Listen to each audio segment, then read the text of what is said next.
கேள்விக்கு வந்துட்டு நான் பதில் சொல்ல வேண்டியிருக்கேன். என்னன்னா, ஏன் நீங்கள் அடுத்த லெவல் போலங்கிறத உங்களோட கேள்வி.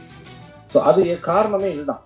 என்னன்னா, நம்மளுக்கு ஒரு விஷயம் இப்போ ஃபார் எக்ஸாம்பிள் எடுத்துக்கிட்டிங்கன்னா, நான் ஒரு 2 மாதம் முன்னாடி ஒரு எக்ஸ்ட்ராடனரி ஸ்கிரிப்ட் கேட்டேன். அந்த ஸ்கிரிப்டுக்கு வந்துட்டு ஒரு ப்ரொடியூசர் வந்துட்டு அந்த டைரக்டர் எடுத்துகிட்டு வந்தார். ஆனால் அந்த ப்ரொடியூசருடைய ஆப்ஷன் வேறு ஆர்டிஸ்டாக இருக்குது. புரியுதுங்களா? ஸோ இப்போ இந்த இடத்துல நான் சண்டை போட வேண்டிய விஷயம் என்னன்னு பார்த்தீங்கன்னா வந்துட்டு, அந்த கதையை நான் எனக்கு பண்ணுறதுக்கு அந்த டைரக்டரையும் அந்த கதையும் தக்க வைக்கணும். அதுக்கு நான் என்ன பண்ணணும்? ஒன்று நான் ப்ரொடியூஸ் பண்ணணும், இல்லைன்னா எனக்கு தெரிஞ்ச யாரையா ஃப்ரெண்ட்ஸை கூப்பிட்டு ப்ரொடியூஸ் பண்ண வைக்கணும். அது முடியுமா? முடியாது. அப்போ அந்த கதை எங்கே போகும்? அடுத்த ஆர்டிஸ்ட்டு அந்த படம் பெரிய வெற்றி அடையும் போது இப்படியே தான் போயிட்டு இருக்கு.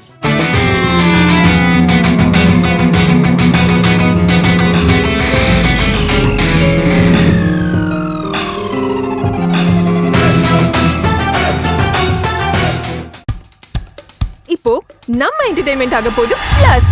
என்னது 5+ OTTs, 800+ blockbuster movies, அதுவும் 1+, 2+, 3+ multi+ languagesலயா? Exclusive movies, brand new web series, இன்ட்ரெஸ்டிங்கான ஷார்ட் மூவிஸ். வாவ், இதுல இவ்ளோ பிளஸ் இருக்கா?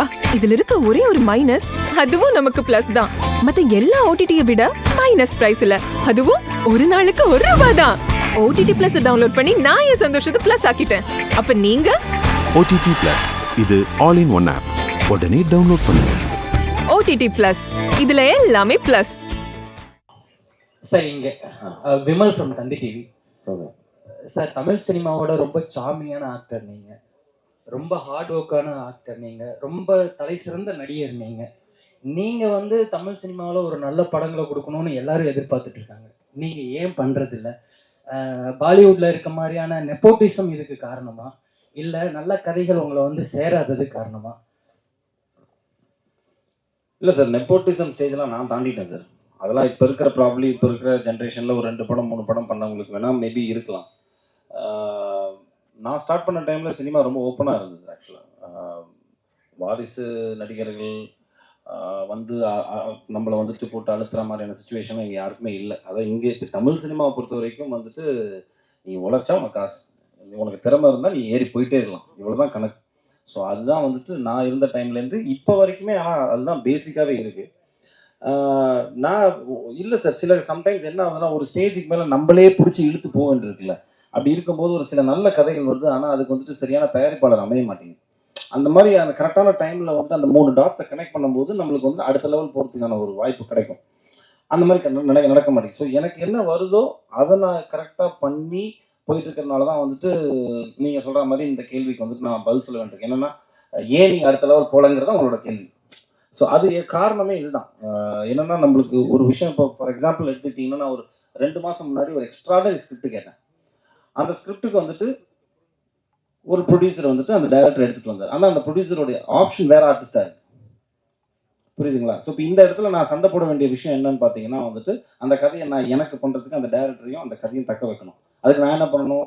ஒன்று நான் ப்ரொடியூஸ் பண்ணணும், இல்லைன்னா எனக்கு தெரிஞ்ச யாரையா ஃப்ரெண்ட்ஸை கூப்பிட்டு ப்ரொடியூஸ் பண்ண வைக்கணும். அது முடியுமா? முடியாது. அப்போ அந்த கதை எங்கே போகும்? அடுத்த ஆர்டிஸ்ட்டுக்கு போய் அந்த படம் பெரிய வெற்றி அடையும் போது ஸோ இப்படியே தான் போயிட்டுருக்கு. அது ஒரு மாதிரி செயினாக போயிட்டு இருக்கிறதுனால தான் வந்துட்டு, ஸோ நம்மளுக்கு இருக்கிற விஷயத்த நம்ம அழகாக நம்மளை நம்பி வரவங்கள ரொம்ப அழகாக நம்ம வச்சு நம்ம அடுத்தடுத்த லெவல் போகிறதுக்கு முயற்சி பண்ணிகிட்டே இருக்கணும். அவ்வளோதான் சார், ஒன்றுமே பண்ணவே முடியாது. That is how it works. when you don't have a push, you have to accept the fact. அவ்வளோதான். இதுதான், இதை புஷ் பண்ணி போங்க, எங்கேயோ ஒரு டைமில் வரும், அவ்வளோதான். மற்றபடி நெப்போட்டிசம்லாம் கிடையாது சார். தமிழ் சினிமா பொறுத்த வரைக்கும்லாம் எனக்கு தெரிஞ்சு எல்லாரையும் வந்துட்டு வாழ வச்சுட்டு இருக்கு தமிழ் சினிமா. நீ வந்து திறமையோடு இருக்கியா, உழைக்கிறியா, ரெடியாக இருக்கியா, போயிட்டே இருக்கலாம் மேம், அவ்வளோதான். Thank you sir. பக்கத்தில் ma'am. Hello ma'am, I'm a very big fan of you ma'am. சின்ன வயசுலேருந்து மட்டும் சொல்லிட்டாங்க மேம். இப்போ வந்து ஹேமா கமிட்டி அப்படிங்கிற ஒரு விஷயம் வந்து கேரளாவில் ரொம்ப வைரல் ஆகிக்கிட்டு இருக்கு. அதுக்கான மேடை இது கிடையாது சார். நீங்க பேச வேண்டிய இடத்துல இருக்கீங்களா மேம்? இல்ல, பேச வேண்டியவங்க பேசணும். பெண்கள் நிறைய பேசிட்டாங்க, பேச வேண்டியது பேசணும். So this is not the time. அந்த கொஸ்டினுக்கான மேடை இது கிடையாது சார். படம் குறித்து உங்களுடைய கேள்விகள் இருக்கட்டும்.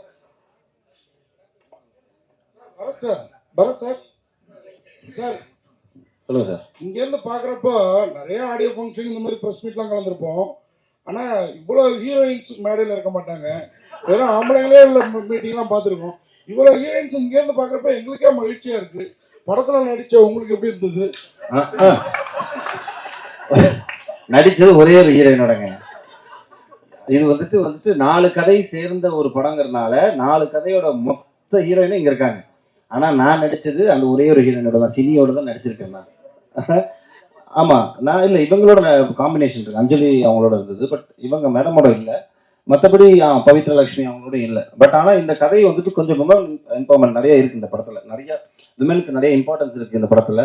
ஸோ அந்த வரைக்கும் எனக்கு சந்தோஷம் தான். பட் நடிச்சது ஒரு ஹீரோயினோட தான். அதே மாதிரி பரத் சார், உங்க இளமையோட ரகசியம் சொல்லுங்க. ஏன்னா நான் வந்து 31 வருஷம் ஃபீல்ட்ல இருக்கேன். ஆனா கிழவனாவே மாறிட்டேன். நீங்க 21 வருஷம் ஆனாலும் அப்படியே இருக்கீங்க, அது எப்படி? இல்லை சார், ரொம்ப ரொம்ப ஹாப்பி.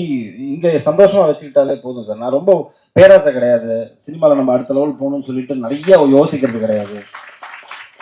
ஸோ ஆட்டோமேட்டிக்லி நீங்கள் வந்துட்டு இப்போ கண்டென்ட்டான ஒரு சொல்லுவாங்கள்ல, நம்மளுக்கு என்ன இருக்கோ அதை வச்சு நம்ம வந்துட்டு வாழ்க்கையை நடத்தினோம்னாலே ஸ்ட்ரெஸ்ஸுக்கு அதிகம் கம்மியாயிடும். ஸோ புரிஞ்சு, இப்போ நீங்கள் கூட எல்லாமே ஆகலாம். இப்போ கிழவன்லேருந்து திருப்பியும் குமரனா மாறலாம். ஸோ ஸ்ட்ரெஸ் எடுத்துக்காதீங்க. கேப்டன், உங்களுக்கு ஒரு கேள்வி.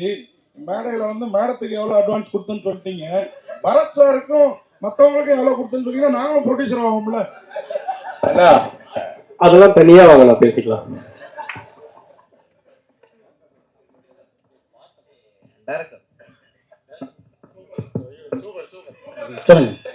மெட்ராஸ்னு ஒரு படம் வந்தது.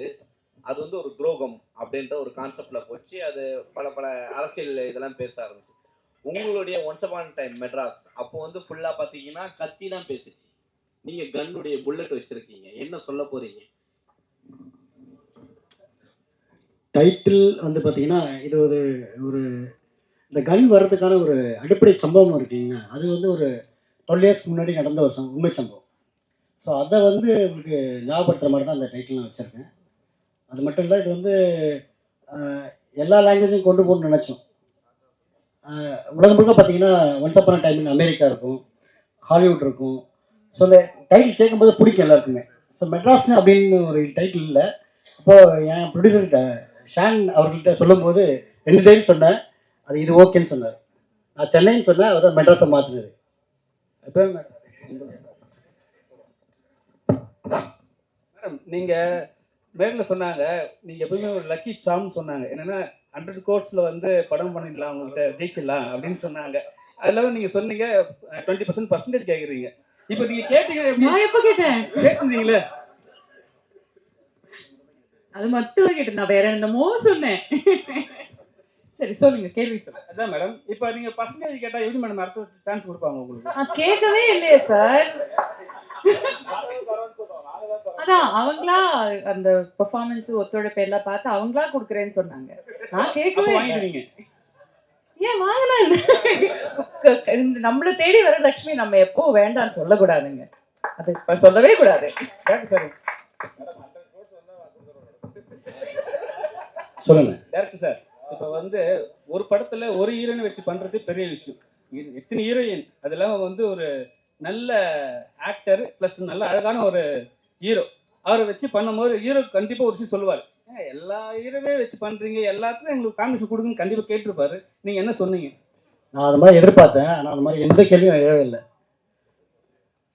அந்த மாதிரி எந்த கேள்வியும் எழலை. எல்லாருமே சப்போர்ட் பண்ணாங்க. முக்கியமாக பரத் சாரும் ரொம்ப அதை பற்றி கேட்க கதை என்ன சொல்லுதோ அதை மட்டும் பண்ணுங்கன்னு சொன்னார். ஹீரோக்காக எதுவும் பண்ண வேணும்னு சொன்னார். இது பேசிக்கலி ஒரே படத்துல 4-5 ஹீரோயின்ஸ் நடிக்கிற படம் இல்லை. இது பக்கத்து வீட்டு கதை, அந்த வீட்டு கதை, அந்த வீட்டு கதைன்னு சொல்லிட்டு 4 வீட்டு கதையோடையும் சேர்ந்து கடைசியில வந்துட்டு வரும். ஸோ எங்க வீட்டுக்கு ஒரு பொண்டாட்டி தானே இருக்க முடியும், அவ்வளவுதான். அதோட அம்மிக்கிட்ட உட்காரணும்.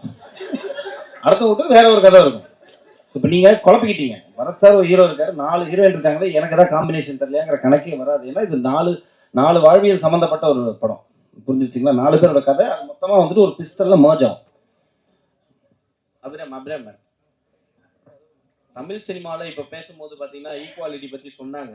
தமிழ் சினிமாவில் பெண்களுக்கு ஈக்குவாலிட்டி கொடுக்குறாங்களா? இந்த மேடை அதுக்கான ஒரு மேடையா? அது எந்த எந்த ஈக்குவாலிட்டிங்கிறது ரொம்ப பெரிய ஒரு வார்த்தை. அது எந்த வகையில சொல்றீங்க?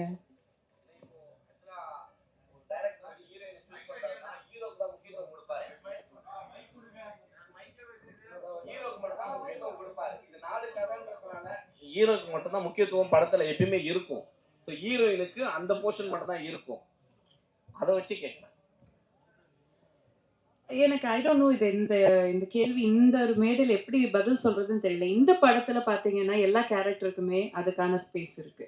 அது ஆண் பெண்ங்கிற வித்தியாசமே கிடையாது. ஒரு டிரான்ஸ்ஜெண்டர் உமன் கூட நடிச்சிருக்காங்க, அவங்களுக்கான ஸ்பேஸ் கூட இந்த படத்துல இருக்கு. ஸோ இந்த படத்தை பொறுத்த வரைக்கும் எல்லா கேரக்டருக்குமான ஈக்குவாலிட்டி கண்டிப்பா இருக்கு. தமிழ் சினிமா ஒட்டுமொத்தமா பேசக்கூடிய மேடை இது கிடையாது. அது நம்ம தனியா ஒரு காஃபி குடிச்சு நம்ம பேசலாம்.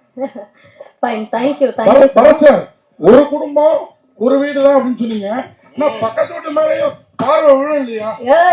மாற்றான் தோட்டத்துக்கு தானே மல்லிகை மனம் அதிகம். பார்க்கறதோட நிறுத்திக்கிட்டீங்கன்னா உங்களுக்கும் நல்லது, பக்கத்து வீட்டுக்கும் நல்லது. பார்க்கறதுல தப்பும் கிடையாது. இப்போ உங்க என்டர்டெயின்மெண்ட் ஆக போகுது plus 5+ OTT 800+ blockbuster movies 1+, 2+, 3+, multi+ languages, exclusive movies, brand new web series, interesting-ஆன short movies, இப்படி நிறைய பிளஸ். வெயிட் இதுல மைனஸ் ஒரு விஷயமும் இருக்கு. மத்த எல்லா OTTs விட மைனஸ் பிரைஸ்ல ஒரு நாளைக்கு ₹1 மட்டும்தான். உங்க சந்தோஷத்தை பிளஸ் பண்ண போற OTT Plus இப்ப உங்க கையில. உடனே டவுன்லோட் பண்ணுங்க. OTT Plus இது ஆல் இன் ஒன் ஆப். உடனே டவுன்லோட் பண்ணுங்க. என்டர்டெயின்மெண்ட்டை பிளஸ் பண்ணுங்க OTT Plus ஓட.